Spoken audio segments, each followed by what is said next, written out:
Right, here we go. Very exciting. Here's little Atticus. Yes, Hello, little man. finally Welcome to the here. world. A little early. Came. A little early. Yeah, that's the first thing I wanted. So, for purposes of the recording, you did give birth, and we kind of talked over texting for about a week. And so, Oh, this is your first video meeting. So, tell me, what week were you at? Where were you exactly when you went into labor? I was 39 weeks and I want to say 2 days. Because it was at my 39-week appointment. Um, a brief birth story. I went to my 39-week appointment. It was Monday the 7th. And I have been throughout the pregnancy dealing with low amniotic fluid. Nothing crazy low, but like borderline. Like we're gonna watch it. And then I went in for an ultrasound, and it's the same tech. Have the same tech every week. And she was like, "I'll be right back." And like we had kind of grown a relationship at this point because I got a lot more scans because of the low amniotic fluid. And I was like, "What's going on? Like, what's up?" She's like, "I think your water broke. I think your water's been broke." And I was like, "Oh, okay." So they got the doctor. They brought me in. They're like, "Yeah, your water broke probably 25 to 30 or more hours ago, and you just didn't notice." I'm like, I don't know. I thought I was like waiting for this big gush of water. Never happened. Um, I was like, I think I sneezed and I peed a little like last night. They're like, "Yeah, that was probably your water breaking." I'm like, "Well, that was anticlimactic," and I had no way of knowing. And then they were like, "Let's see if you're having contractions." And I was having contractions every like 2 to 5 minutes. I just didn't feel them. They're like, "You don't feel that?" I'm like, "No, not really. I thought I was just having a little bit of a backache. Like, I'm 9 months pregnant. So that was normal." So they were like, "You need to go." And of course, this is the one appointment that I go to my husband and I go, "They're just gonna say, see you in a week." Because I was set to be induced on the 12th.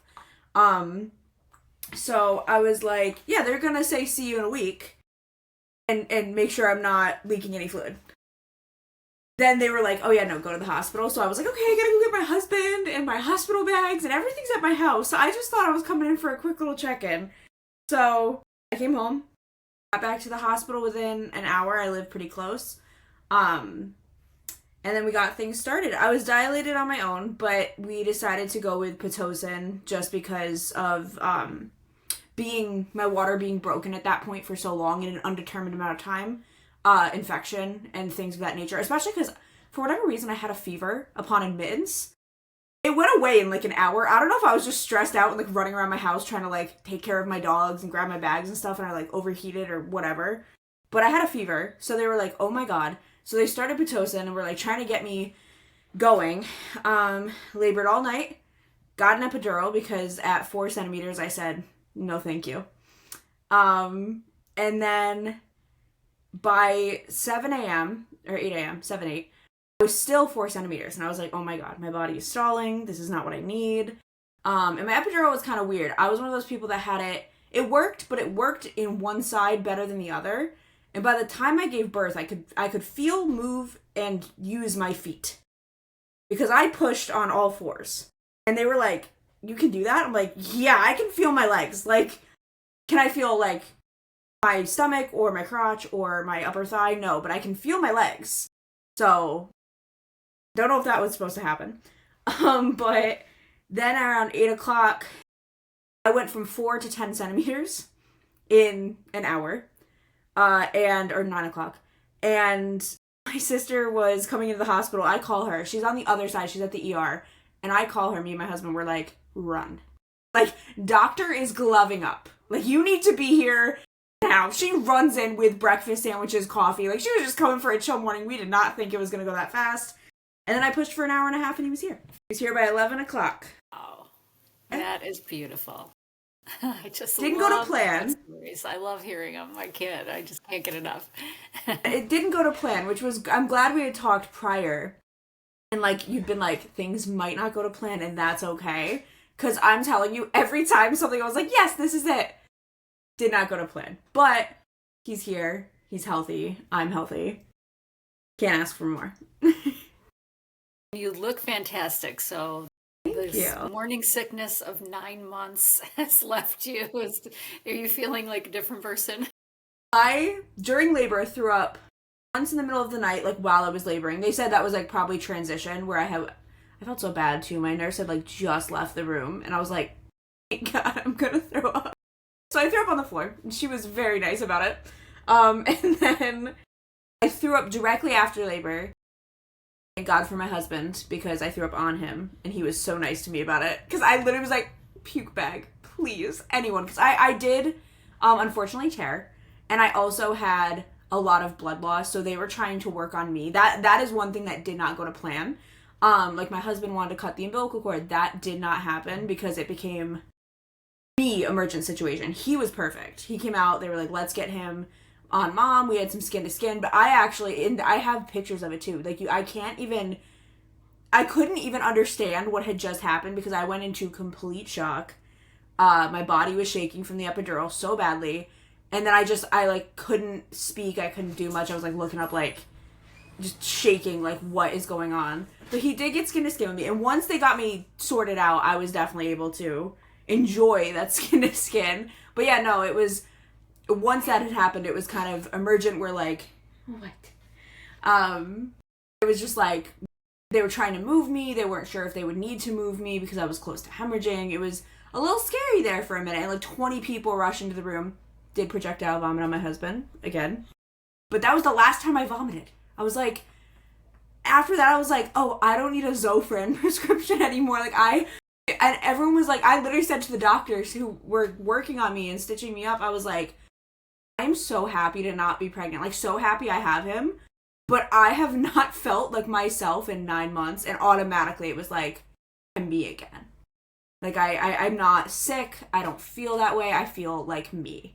And it was so awesome. And also, like, that instant sense of relief people say when you give a vaginal birth, crazy. And I didn't even have pain because I had an epidural, so I had a lot of pressure, but like, crazy. I was not expecting it to be like that. Just that instant, like, wow, relief. It was insane. Oh my gosh. So how old is he right now? He was, okay, yeah, so he is on day 9. We're 9 days old. Born last Tuesday. So we're here just in time because usually, and again, this is usually, around day 10, there's a little growth spurt. I was gonna say, if it's the cluster feeding, we've already hit it. Last night, Yeah. he ate every hour, just a little.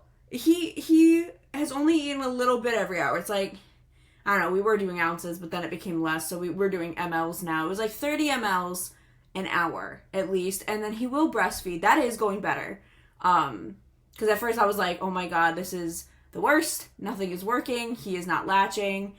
And then somewhere, like, I think it's the last 2 days, he started latching really consistently. He's not doing, like, what I would consider a full feed. Sometimes it's fine. But again, the cluster feed, I'm not sure if that's just, like, he wants my boob for 5 seconds and then is like, I want to do something else now. But he is latching on my right side now. He's not great at it. I'll say he's not loving it, but he'll do it in certain positions. He really likes when I just, like, lay down, like, in my bed, like, kind of on my back, and he kind of just crawls on me. I'm like, that's fine. If that's how we do it, that's how we do it. I will say, he has been a phenomenal sleeper. Even though he was cluster feeding every hour last night, because he'll do the, like, eat for 3-4 hours in a row every hour and then sleep for 3-4 hours. I got, like, I want to say 9 to 11:30 midnight, and my husband took a shift. And then I got like 2:30 to 6. I was like, okay, I'll take it. And like, Amazing. I am doing like, the feeding is crazy. I'm doing like the breastfeeding. We have a little bit of formula that we had gotten from the pediatrician just to get him back up to birth weight. So I'm like, I might as well just like do a couple of 50-50 bottles just to top him off, especially with the cluster feeding, because he's eating more than I'm pumping. And then I also pump. So it is a wild amount going on. But I am okay with it because I already have like a nice little freezer stash going. have like, I don't know, they're like the little bags that you freeze them in. But I've got like 3 or 4 of those that are completely full, 6 ounces a piece. So I was like, okay. So if he has to go to grandma's and he can get a bottle. And we introduced the bottles. It ended up, it scared me at first. I cried in my pediatrician's office. I was like, I'm doing everything I can. They're like, your milk hasn't come in. That is not on you. Like, he was a big boy and he just wants more than what you can produce right now. I'm like, okay. But, now he has, I would say, 90% breast milk. So I'm able to pump for my husband who does, some of the overnight feeds, and then he'll breastfeed when he wants to. So it's chaotic, but it's good. You got a handle on things, it sounds like. Yeah, we're finally, like, getting into that groove where the first week I was like, oh my god. The first night I was like, I haven't eaten in like 12 hours. And, like, my husband we just couldn't, like, figure it out. We were just like, neither of us have eaten, neither of us have slept. Because you also have that adrenaline from the hospital. It was, like, kind of crazy.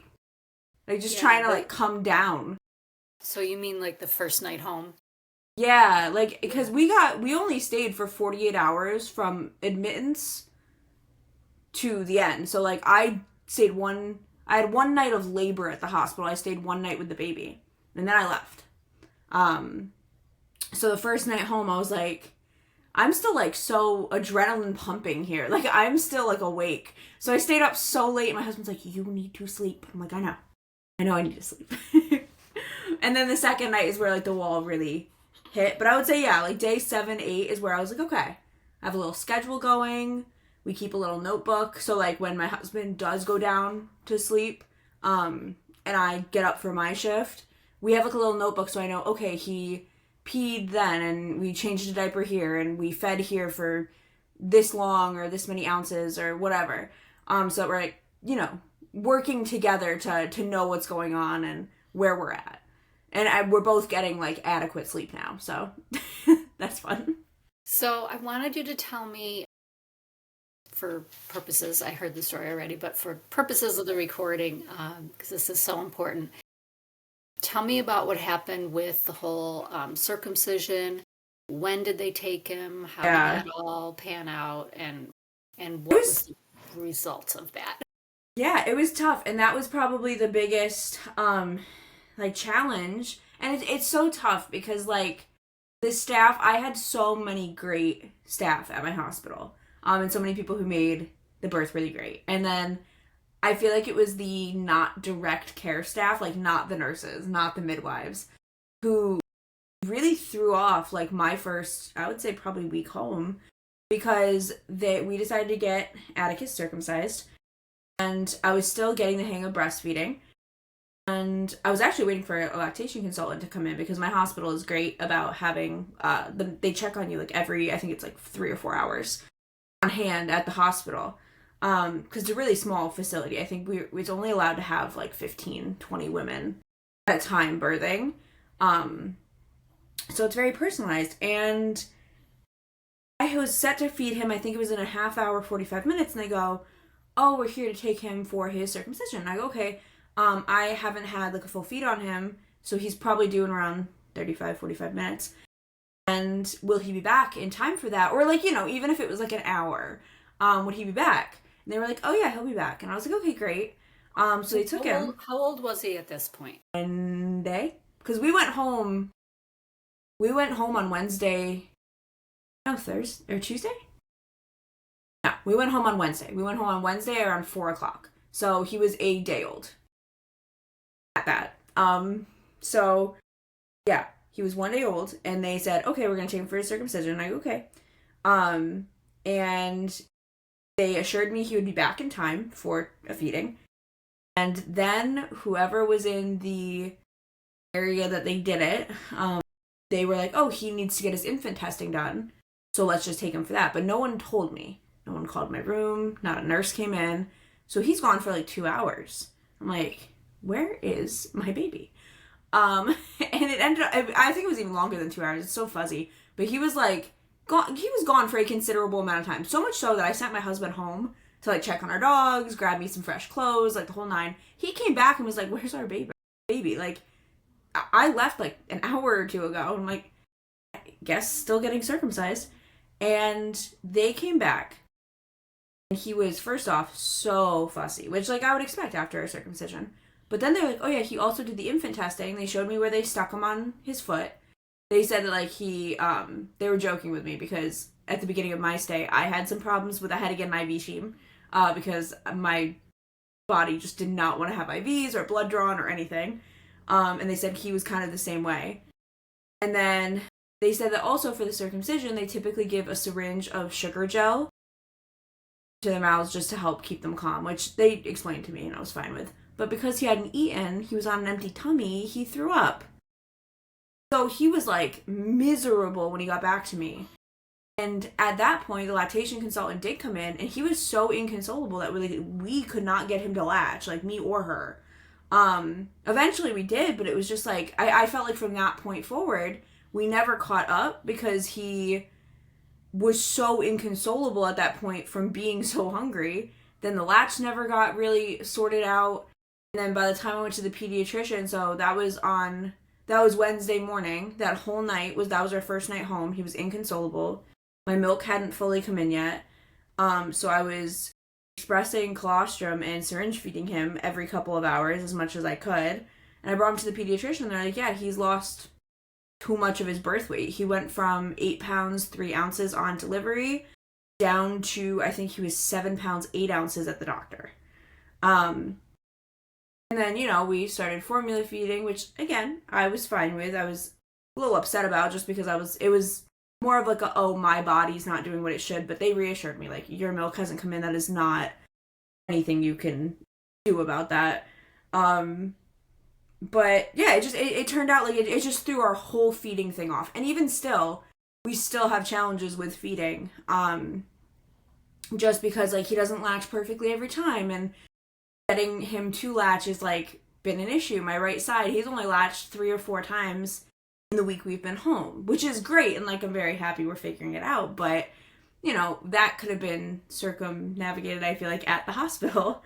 And just, it was, there were definitely challenges that came with that. I feel like it really threw off our rhythm, and really, like, kind of set us back in the feeding department in terms of, like, figuring our schedule out and everything. Yeah, that's what I wanted to hear about.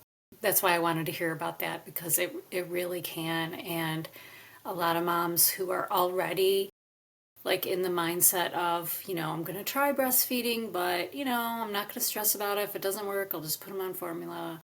But, like, that little bump in the road can just destroy everything, Yeah. Like, you have to, like you did, you have to be a little bit more determined to get through that bumpy period, and get back on track, and then you will be able to do it. So, and I'm saying, like, the village, the women in your life are so important, because I texted you, I texted my mother, I texted my sister, I texted one of my childhood friends who had a baby about 8 months ago, and I literally was like, it's not working.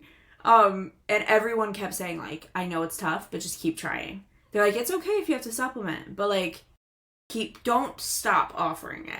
And there were times where I really was like, oh my god, like, I can't do this. Like, my husband gave the first bottle, and I was like, this is so much easier because now it's not just on me. And I really did have a minute there where I was like, I'm just gonna give up. Like, I'm just not gonna do this. I never fully was like, oh, I'm just gonna go to formula. Because I knew, especially once my milk had come in, that I was definitely going to produce enough. Like, even right now, I can get, with just, right now I use, like, a combination of, like, a manual hand pump and an electric pump, if I really, like, need to pump, because sometimes I will be real. I have, like, overnight specifically, I've slept through a couple where I'm like, ooh, I went through 2 and I desperately need to pump now, or feed.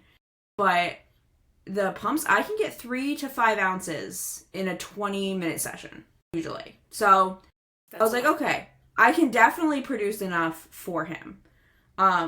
Usually it's closer to 3, especially if I use, like, the manual pump, because a lot of the times I am, just because, like, if he eats off my left, I'm like, all right, I don't need, like, the full electric pump, I just need, like, my right and then, like, a little bit on my left. So, like, I've just been doing the manual. I think it's a lot easier for me. Also, the electric pump gives me headaches because it's so loud and I don't like it. Yeah, I don't know. I'm getting another pump. I get like a hospital grade, like nice pump through my insurance. This was just a pump that I had purchased on my own volition. And it's fine. It's one of those like you put it in, you don't have to, it's not hooked up to anything. It's like the little wearables that you put like in a nursing bra, and it's great. It does exactly what it is designed to do. I just don't like it. So I'm gonna get like a Spectra or one of the more common, like nicer grade pumps from my insurance. I'm just waiting for it to get here. But yeah, no, I'm glad I didn't give up, and I'm glad that everyone told me, like, just keep trying, because it is really convenient now, and I'm actually in light of my situation, like, as things went, would I have introduced a bottle this early naturally? No, I wouldn't have. But I'm actually glad that's where we're at, because I feel confident right now, and he's very open right now to whatever. He will take a bottle. He's a little fussy about it, actually. He prefers my breast now, which is hilarious, because, like, a week ago, he wouldn't. He wouldn't at all. But this week, my husband's like, oh my god, he's giving me so many issues, and I try to give him a bottle. I'm like, let me try breastfeeding, and he's perfectly fine. But he will take a bottle. He will take breast. He will take anything. So it's really convenient when, like, if we don't have a bottle prepared, I can just breastfeed.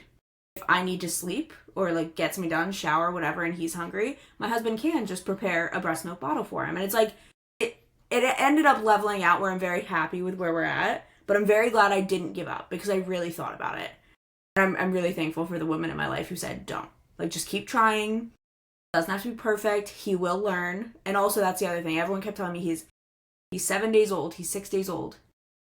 He has time to learn skills. Just because you started with a bottle on day 2 or 3 does not mean he will be unable to come day 10. So everyone who helped me out with that, I am so thankful for, because I needed that. I needed the mental push to keep going.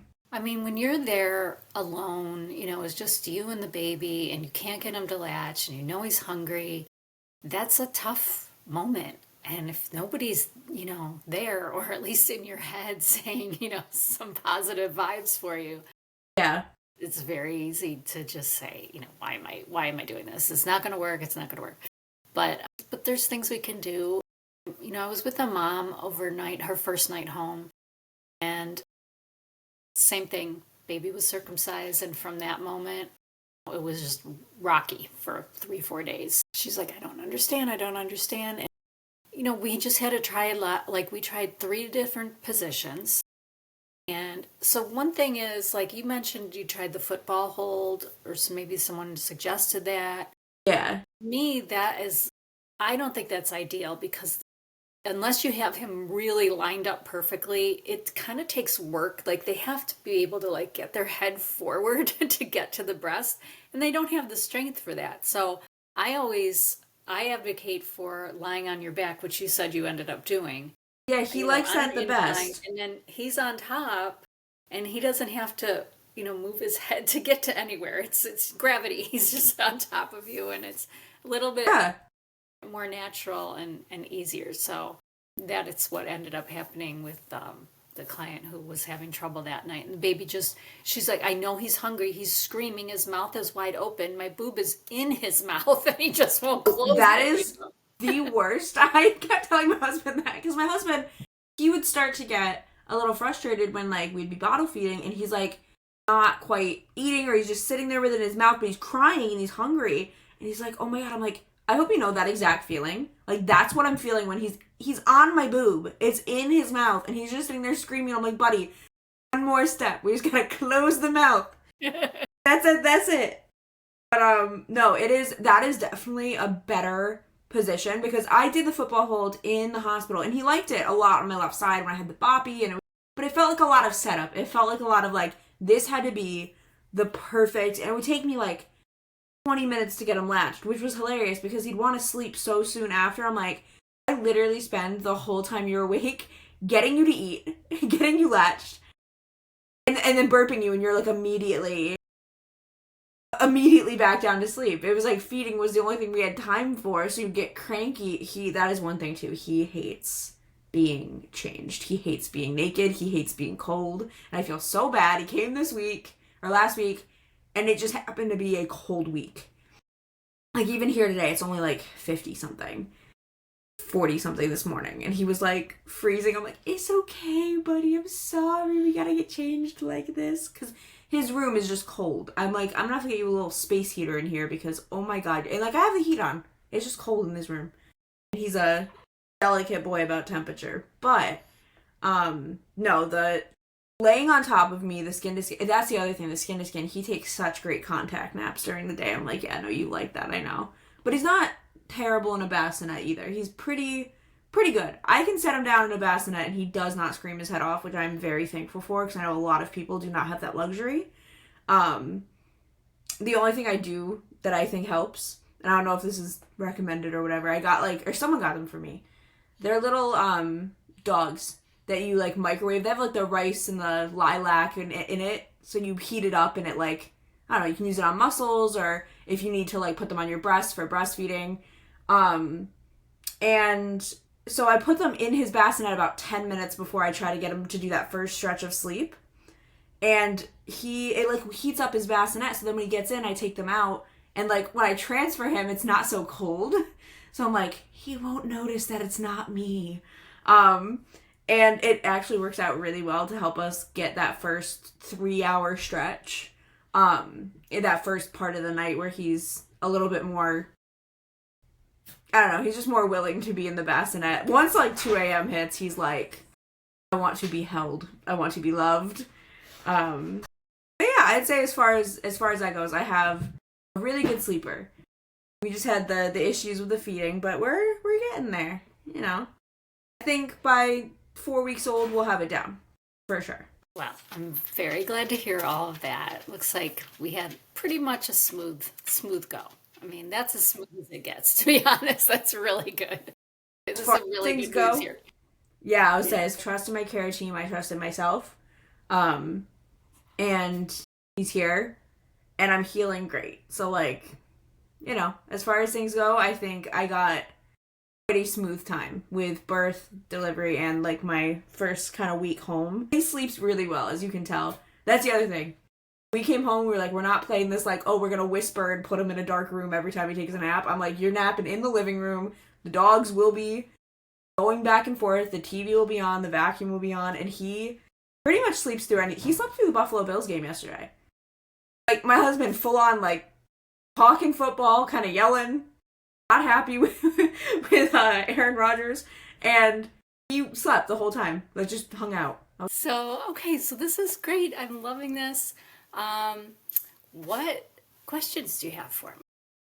So with the cluster feeding, is that like I guess like should we were questioning it. We're like, should we be giving him or offering him a full amount every time? Because like anytime he's on my breast, I just let him go for as long as he sees fit. I usually get about 10-15 minutes per side. Sometimes as little as 5, but you know, like between 5 and 15 minutes each side. And I always offer both sides. He usually will not take my right if he's taken my left, but if I offer the right first, he'll take it. We're still working through all that. But like if my husband is giving a breast milk pumped bottle, should we be offering? We've been doing 2 ounces. That's what the pediatrician said. And he's not always finishing it. Most of the time he does, but sometimes he'll do like a little half feed where he does about half of it. And then an hour later, we're like, okay, would you like the other half? Because he's, his big telltale, so he's very good at giving me the cues. He does the mouth clicking. He is constantly eating his hand. If he's awake and he is hungry, his hand is in his mouth. He gives us pretty much all the signs. So we're like, should we be offering you a full feed every single time? Or is it better to be like, oh, like, you know, he breastfed for 15 minutes, here's an ounce, you know, 30, 45 minutes later. Or like, how would you suggest navigating that in terms of it being more of a combination of bottle feeding and breastfeeding? Yeah, you know, smaller feeds when you're doing more frequent feeds is always a good idea. You don't want to overload him. And a lot of times when they're cluster feeding, part of that is because they're hungry, but part of it is that they need the sucking. They don't necessarily need the milk. So it's a combination. So it's a good that you are, you know, breastfeeding, and he's getting, just because he's taking as much as he needs, and then after 5 minutes he's already done eating and he's just sucking for soothing. That's exactly what I said to my, oh, sorry, babe. That's exactly what I said to my husband today. I go, you know what? I think it's not about hunger, because we like had given him 2 1-ounce bottles at that point in like a 2-hour span. He was still hungry, and I was like, dude, what is up here? Because like that is a full feed, and I know you're eating enough. So I was like, let me just try to see if he'll latch, and he did. And I was like, you definitely are doing this for comfort. Like, this isn't fully about the milk. Like, this is more or less about comfort, especially because he will also take a pacifier. We don't really offer it all throughout the day. We offer it if he's like really inconsolable, and then we do offer it at night, which he usually takes and then ends up spitting out like 10 minutes into falling asleep. But yeah, because he really likes the pacifier too. Like, it's just a sucking motion. So I'm like, maybe it's more of a comfort over food thing. Because I'm freaked out too, because like at first I go to the pediatrician, they're like, oh my god, he's lost too much weight. I'm like, oh my god. And now I'm like, is my baby getting enough? But like, he's chonked back up quite a bit. We went the next day and they were like, he's gained 4 ounces. And I was like, is that good? They're like, we expected like an ounce. And I was like, oh yeah, no, he's fine. He's my little chunky guy. Yes, so I wanted to talk about that because I think I mentioned to you, when you're in labor, and if they're giving you an epidural, if they're giving you a lot of IV fluid, and I'm sure epidural, you felt Pitocin, IV fluids. I had to get something else. I don't know. I had 4 IV bags pretty much my whole labor, if not more. It was a lot. That is a lot, and that does transfer to the baby. So the school of thought now is that the baby he was born at 8'3", but that wasn't his real birth weight, because he was bloated just like you were bloated. You were full of fluids. Insane, because I was telling people, I'm like, am I okay? I lost 20 pounds in the first week after birth, and I was like, huh? My mom's like, oh no, it's all the IV. It's like, because she had the similar birth with like Pitocin, tried to get an epidural, couldn't. But a lot of IV fluids, and she was like, no, like that first week after birth, like you are deflating. I literally lost 20 pounds in a week, and he was only 8 pounds, so, and then the placenta and all that. But either way, like, I definitely lost fluid that I didn't tell I did. Yeah, so that's a really important point, because I really don't think the doctors take that into consideration, because I hear it over and over again. The baby's born, they have the birth weight, and then they're like, oh, he lost more than 10%, that's a lot, it's too much, give him a formula, he needs extra calories. And then lo and behold, they gain their weight right back. But it's really a false birth weight, because he's got all of that fluid in him as well. He was inside of you.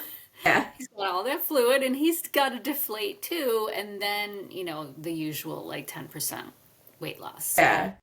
I just say, I just caution moms, just take a moment when they come in the next day and say, you got to give him some formula because he lost too much weight or whatever. Ask a few questions, give it a hot minute, because that colostrum is jam-packed. If he's getting that, it's got a lot of nutrition in there.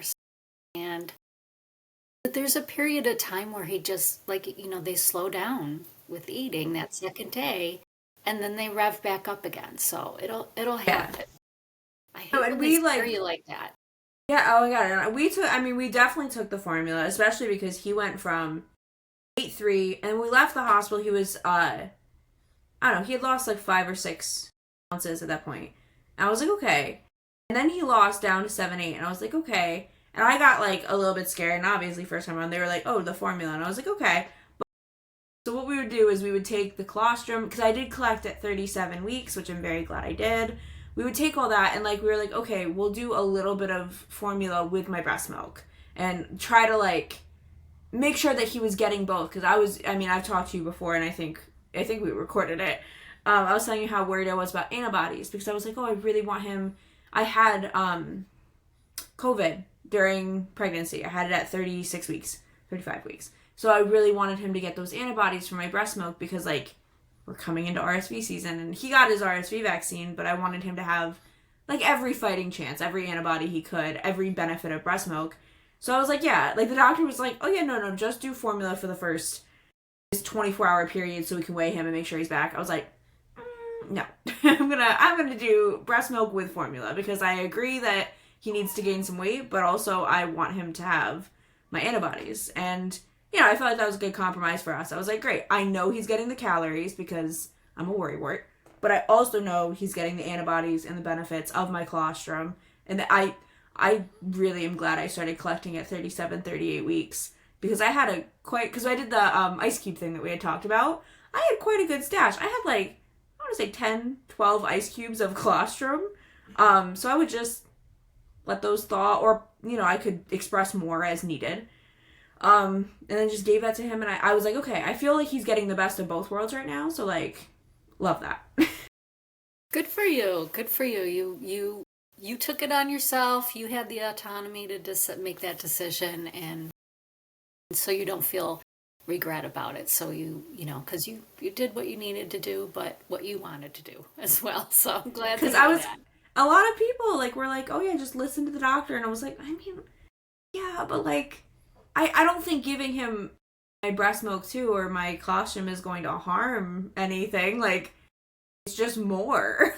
If anything, he's getting the best of both worlds because he's getting all the calories he needs, but he's also getting all the antibodies, all the benefits of the breast milk that I want him to have. And there's no shame in formula. It's silly to get so hung up on it. So that's brings up the point of, how are you eating? What kind of nutrition are you getting? And how's the healing going? Healing is great. I was really scared because they told me that's the other thing. I don't know. It was probably because I was in so much shock, adrenaline, the whole nine, that I don't actually remember what degree tear I had. But I looked back in my chart today and it said 3rd degree. And I was like, okay. But yeah, so he came out sunny side up.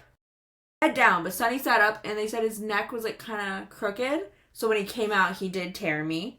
But honestly, like I said, it was kind of scary in the moment because 20 people come running into the room and the whole nine. But they did get me stitched up, and it's been pretty good. I was walking. I was walking 4 or 5 hours after birth. Oh, I am so thankful.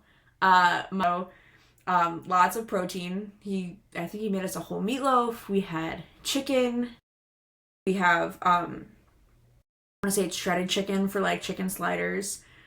He made us just a bunch of stuff, tons of veggies.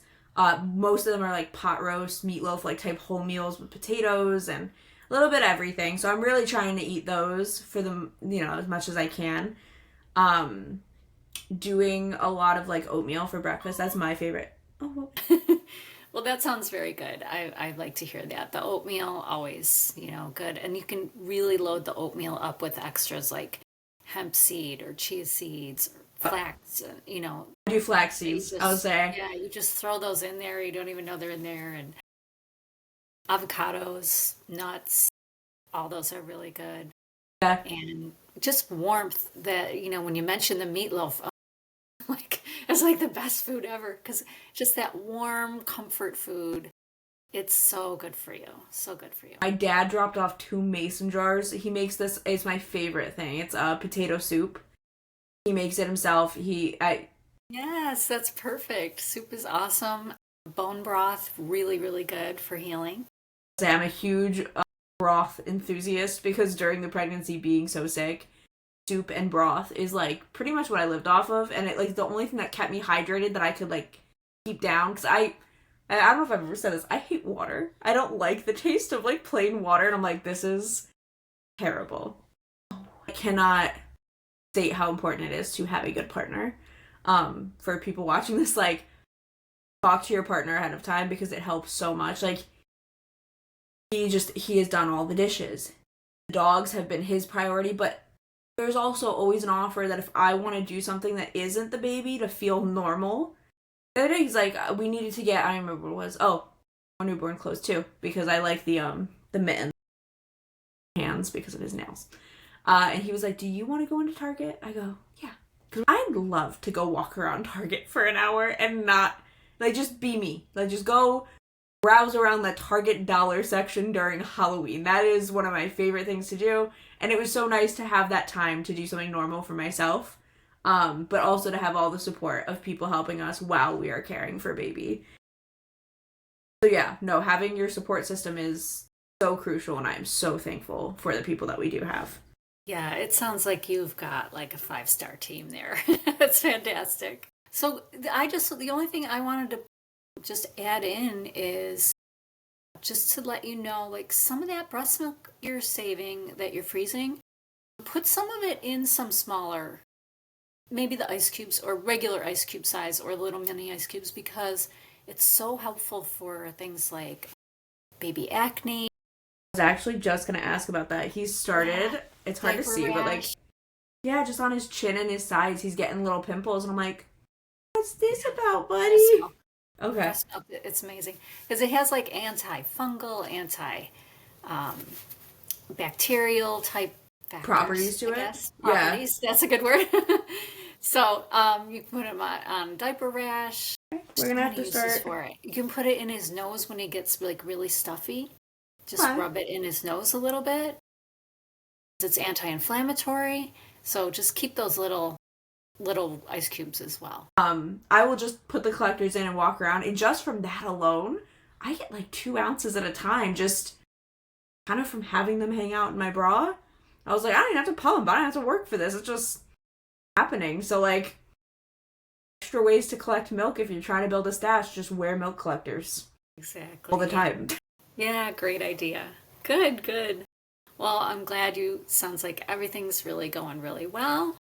And as always, so nice to talk to you. And of course, we'll set up the next one.